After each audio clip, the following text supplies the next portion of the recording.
"Sir, this ship doesn't take tourists." One of the young officers pointed at the veteran standing at the base of the USS Horn's ramp, while other service members boarded without even noticing him. The 62-year-old man took a step back, his eyes locked on the ship, breathing slowly. He was noticing flaws no one else could see. No one there had any idea they'd just turned away the only man who could help them. Let's dive into this story. Thomas Hollis kept a strict routine.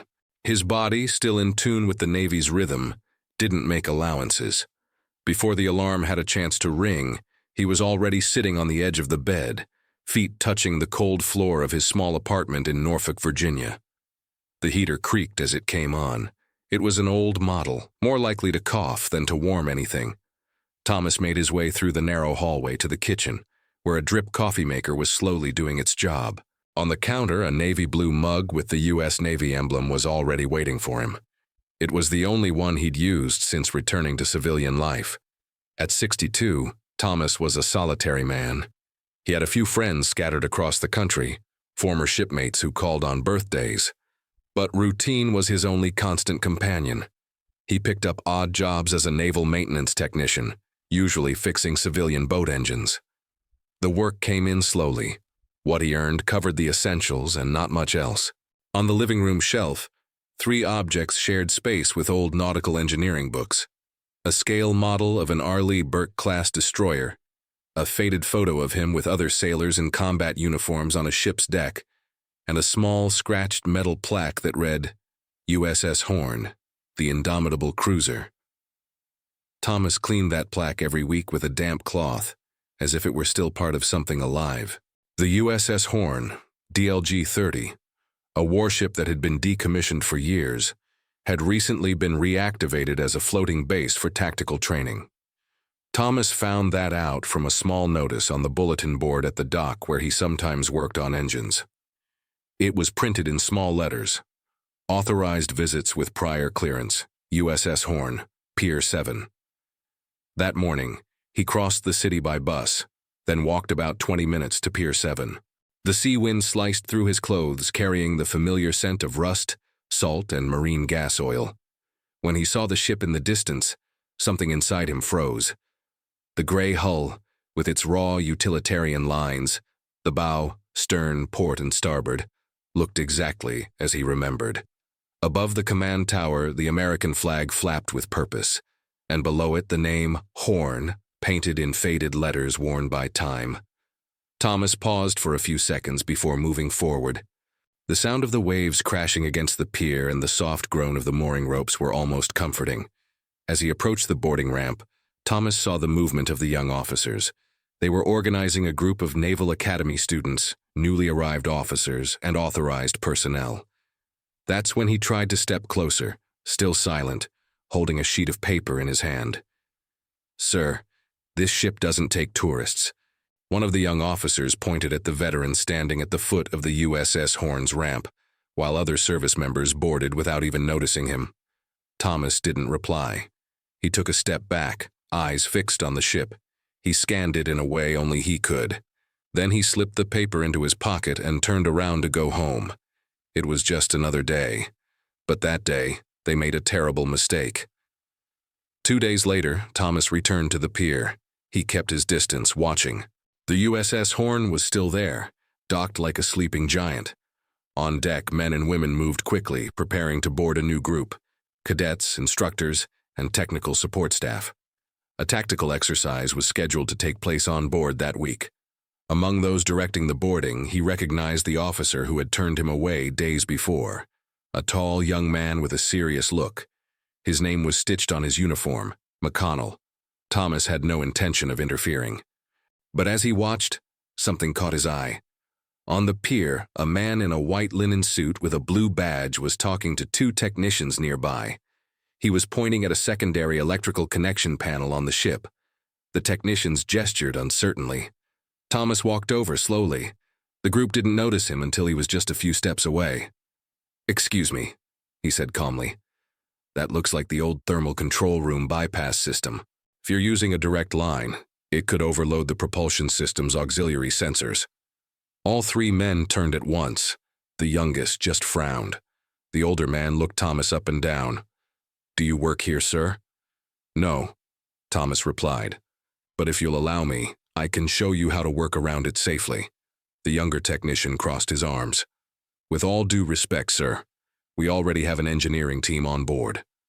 Before Thomas could answer, a voice cut through the air behind them. "Is there a problem here?"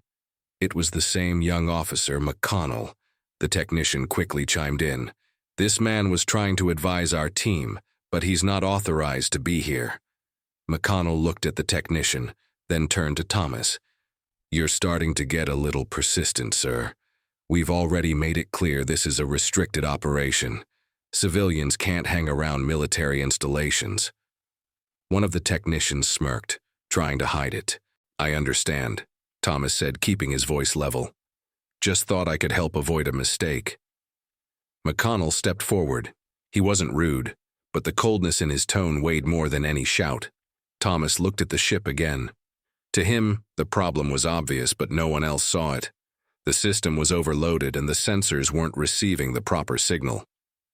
He tried once more. "Are you still using the original cooling system on the panels? Or did you switch to the redundant backup?" "That's none of your concern," McConnell cut him off. "I need you to leave." Thomas looked down for a moment. Then he simply nodded. "Of course. My apologies." He turned and started walking slowly down the pier. Each step heavy, the walk of someone who'd just been dismissed. Behind him, McConnell spoke quietly into his radio. "Control, this is McConnell. Civilian attempting unauthorized access. He's leaving now. No immediate threat, but log the incident." "Copy that, sir. We'll keep an eye out." As he walked, Thomas heard the water lapping against the hull, the creaking of the mooring lines, the metallic echoes coming from inside the ship. He slowly ran his hand along the side of the horn, like greeting an old forgotten friend. On ships like this, he'd handled every kind of emergency at sea, from electrical failures to full propulsion breakdowns. It was his job to fix them, and he did. But here, in this moment, his past meant nothing. The next morning, a failure interrupted the training simulation aboard the USS Horn. The central thermal control system overloaded. 2 panels burned out. Safety sensors triggered an automatic shutdown of the auxiliary engines. The exercise had to be canceled, and the crew was evacuated from the lower compartment as a precaution. No one was hurt, but the technical report was clear. It was exactly the kind of issue Thomas had tried to warn them about the day before. Lieutenant McConnell was called in for a meeting with the officer in charge of the operation, Admiral Hillard, with over 40 years of service and eyes trained to see what others missed. "Lieutenant, why didn't any of the engineers catch this?" "We don't know yet, sir." "And no one knows how to fix it?" "Sir, there was a civilian yesterday who mentioned something about this problem, but he wasn't authorized. I thought it best to have him removed." "What was his name?" McConnell hesitated. "I'm not sure, sir." Hillard stared at him for a long moment. The Horn was reactivated with part of its original system. The team that designed that is likely long retired. The Admiral turned to his computer and opened the ship's technical archive. At the bottom of the document, one name was listed as Chief Supervisor of the original maintenance systems, Thomas Hollis. Hillard clicked another file. The full service record opened. 20 years active duty. Naval Maintenance Specialist. 3 consecutive tours aboard the USS Horn. Commendation for rapid response during a failure at sea. Final Navy recommendation. Highly technical, natural leader. Trusted in critical situations. Hillard stood from his chair. "Get that man back, now." By late morning, Lieutenant McConnell left the meeting with one name on his mind. Thomas Hollis. He asked his aide to dig through local records.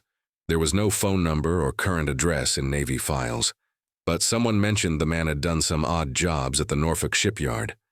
An hour later, one of the technicians came back with the info.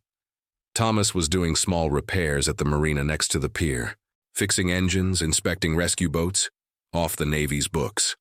McConnell went in person. He found Thomas leaning against a grounded fishing boat, wrench in hand, reading glasses hanging from the collar of his shirt. "Hollis?" Thomas looked up calmly, recognizing the lieutenant's uniform.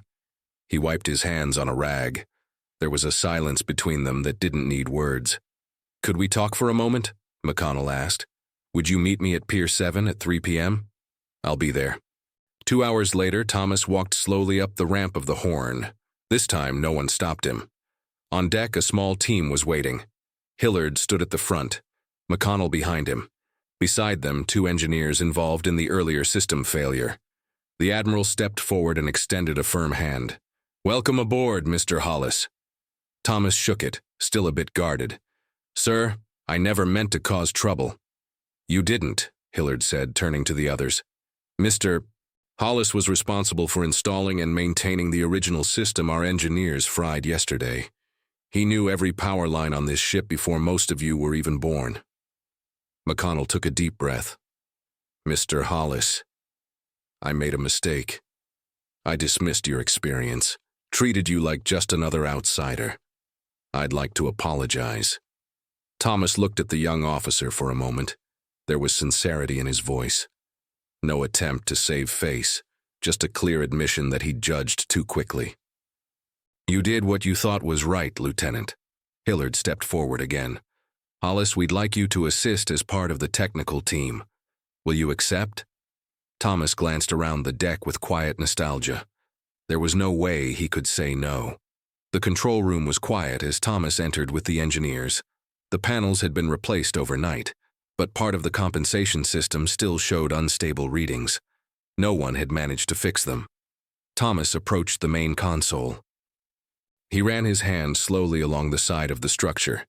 "This component, is that an adapted version of the original?" One of the engineers nodded, somewhat embarrassed. "Yes. The original model was discontinued. We rigged a workaround, but..." Thomas knelt beside the panel and checked the back. "The insulation here is too weak. If the ship goes out in open water and picks up constant moisture, it's going to fail again, maybe within a week. The solution," he continued, "is to isolate and reconnect the autothermal control, recalibrate the affected sensors, and fix the electrical bypass through the secondary board to avoid future overloads." Hillard watched silently, arms crossed.